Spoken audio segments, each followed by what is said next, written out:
Hi everyone, good morning. It's Margaret Manning here. Welcome to 60 and Me.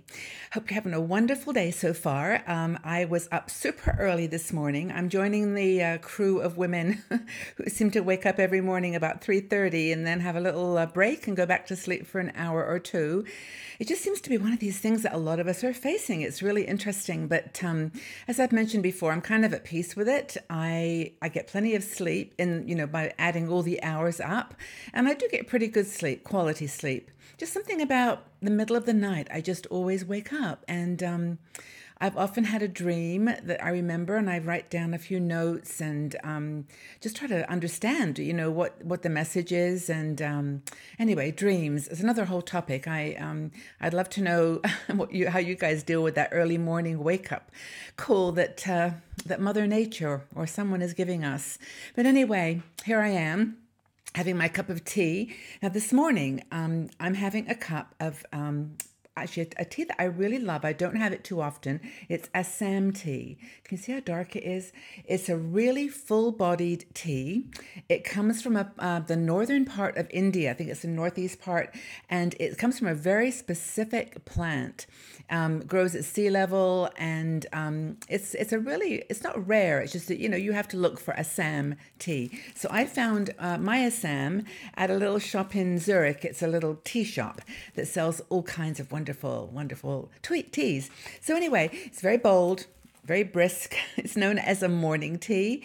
And so my Assam tea is also, apparently, according to the research, full of antioxidants and super good for you. So Assam tea today. So I hope you've got something fun, energizing to drink. Maybe you don't like tea, but coffee. But whatever it is, just take a moment now. Let's sit back and relax and have a chat about something that I think seems to be of interest to a lot of people. Every time we write an article about it, we get lots of feedback. And that's about dressing, appropriate dressing for women over 60. Over 50, 60. And, we have lots of conversations about what's appropriate, in quotes, what's not. And one of our bloggers, Penelope Whiteley, wrote an article on basically creative ways to bring, your clothing to life in your 60s. Now, I think we, pretty much know that fashion advice for women is focused in the magazines and media on younger women, and it's trend driven and it's fun, but I think there's some kind of an assumption that older women are just going to wear tracksuits and sort of baggy, comfy clothes only, and not really care about how they look or what image they're projecting to the world. Now, I'm not saying that it matters that much anymore. That's one of the things that happens. But I think it does highlight that we like to, wear to look nice and to have fun with fashion. So Penelope is, of course, making a point that most of the advice for fashion for older women is quite sexist and discriminating and ageist. I guess that's the main word. But there's no fun in fashion after 40. But I think that trends, like we've talked about before, can be blended into what you do. And if you see a great scarf or a great piece of clothing that's on trend, the color or the texture of sparkle of the month, it's okay to go ahead and have a play, enjoy it. And we want to be stylish. Penelope is super stylish. We've actually done a couple of videos with her, and she definitely knows how to put clothes together beautifully. And so I like some of the suggestions that she's made here. The one thing she says to start that's important is that, fashion over 60 is not so much about fashion, it's more about style. And I think, by the time you get to be 60, you've kind of figured out what looks good on you, what you feel good in, and you might have a signature piece or two. I always wear pearls or some kind of a necklace, but maybe that's, something you've got, another thing you've got that a leather jacket or a particular color that you just feel comfortable in. And dress as though you mean it, Penelope says, because creating your own personal style is fun. And it's really, something that as you get older, you don't have to worry so much about what other people think. So go for it. Have fun. She gives a couple of ideas, and I'd like to share them with you. And I got a few little props I want to show you as well, because I think that we actually do have an opportunity to use our wisdom, our creativity, and our ability to put things together in a positive way. So, Penelope talks about scarves. I mean, for a lot of people, scarves are the answer. If you wear a lot of black or a lot of dark colors, putting on a scarf can just change the whole outfit and turn something that's pretty basic into something chic and stylish and sexy. And scarves, there are so many of them.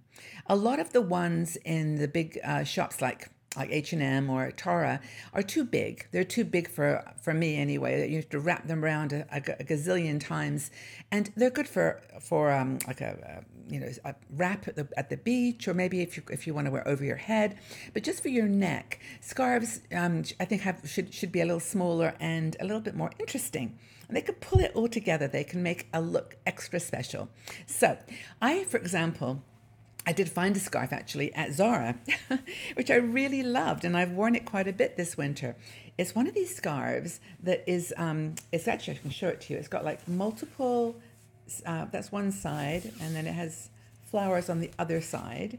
So whatever way you do this scarf, it gives you a different look.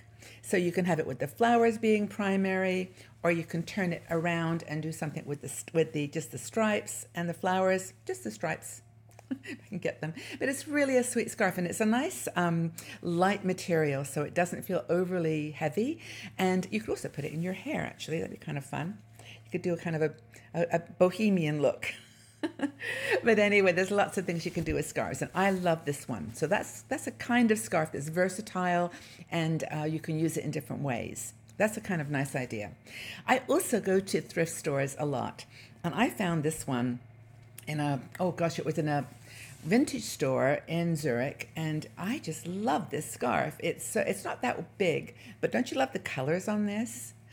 I just think it's so beautiful, and I took this on holiday past summer, and I wore it all the time. It just was, because you know me and my multiple colors, it gives you lots of choices. So I think that's the fun thing about scarves, is doing them in ways that you can make it a little bit smaller around the neck.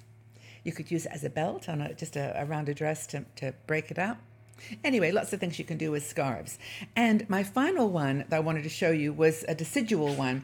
I'm sure I'm not pronouncing that right. I think it's desigual. And it's a young person's brand. It's very pretty, but they did this scarf. I may have even shown this before because it's so interesting. If I can just grab it here. It's got two halves to it. On the one half is floral, and it's quite a big scarf. You have to wrap it a few times, but just to give you the idea of what's on one side. And then on the other side is like a kind of a woolly, it's textured. And when I put this on, you can put it on like I've just done, both ways. And then you can also push it the other way, so you got the combination. And as I said, this is kind of a big scarf, and I would wear it in the winter, or just maybe when I was not wearing something so heavy. A light dress with this nice scarf would be really pretty. So this is a desigual, and you can find them in all the shopping malls, on trend usually. But it's a fun scarf, and you just look out for that kind of alternative to just a very straightforward one. But anyway, that's scarves, and I've gone on a bit, but I invest in scarves myself. I do love them. Now, another thing that Penelope, all these P's, Penelope talks about is buttons. Now, buttons are cool, and you can do really cool things with buttons. You can do, she suggests one thing where she had, I think it was a white shirt, and she went out, very straightforward shirt, and she bought colored buttons. Different shapes, different colors, put those on, and it turned out to be a really cool idea. And so I think that buttons can really turn something simple into something really fun. Now, this winter, I went to shops and saw that the big idea this year was to put rhinestones on sweaters. So I have a black sweater, and I just made it very simple by adding, can you see these little rhinestone buttons? And it goes all the way down the sweater, my little buttons. I stitched them on myself. They'll probably fall off soon. But anyway, so I thought that was a really cool idea. And it didn't cost me that much to buy the buttons. I kind of just bought them at a little shop. Can you see how sweet they are? So that's my button idea, but I'll buy expensive buttons. Make something look really classy and expensive. And I think that's the whole trend. Take something that's simple and turn it into something beautiful and exciting and interesting. A conversation piece. So she was talking about, the jackets and coats. That you can also put new buttons on your jackets and coats. And that really helps as well to make them sparkle and make the unique. Like someone recognizes the coat, but they say, wow, that's kind of a cool thing you've done with the buttons. Now, another thing that Penelope talks about is zippers. Zippers, I'm not a huge fan myself of those visible zippers, like up the hem of a skirt or in the back of a dress, but they are actually really quite kind of cool if you, you kind of make a statement with them. And if you're wearing, for example, a leather jacket, you can really make that look fantastic by just adding a zip to a jacket, to a skirt or a kind of a top, just to add that kind of element of bohemian, risque. It's kind of fun. And of course, I think one final thing that I'll talk about with accessories is shoes. Now, Penelope talks about putting earrings, like those clip earrings, on the front of your shoes. I think you'd have to put some kind of coating or plastic or something to stop them rubbing on your foot. But it's a cool idea. And I have seen so many interesting styles of clip-on earrings now, both old-fashioned ones in the vintage stores, but also they're coming back. So you could get a really fun clip and put it on your shoe. And of course, trainers, if you wear trainers, you can always put different colored laces on them and have fun with that. I think that in the article, she goes through all kinds of cool ideas, and I think just have a look and read and get inspired. But I think the main message here is you don't have to be boring in your 60s with your clothes. You can just have fun with it. Do something that's, that you love. Don't worry about what other people think. And I think that that's the important thing, to establish your own style, have fun with it, and then, just be creative. So I don't know, this is, for me, that looking at this article and reading it through shows you don't have to be boring with your clothes after 60. And we can shatter all those wonderful aging stereotypes and show to people that, we're creative. We've got good ideas and we look good. We feel good. And we look on the outside like we feel on the inside.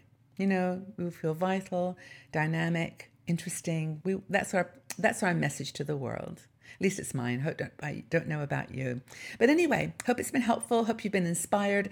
Go and put something fun and cute and inspiring on today, and go out into the world and just have a wonderful day. So my question, I guess, is, do you think there's such a thing as age-appropriate clothing for older women? I just think that's an interesting question. Let's have a chat about age-appropriate clothing, and you can comment on the ideas we've raised today. So have a wonderful day, everybody. Get a cup of tea, get ready for the day, go out and look good, feel good, and I'll talk to you all again really soon. Bye-bye for now.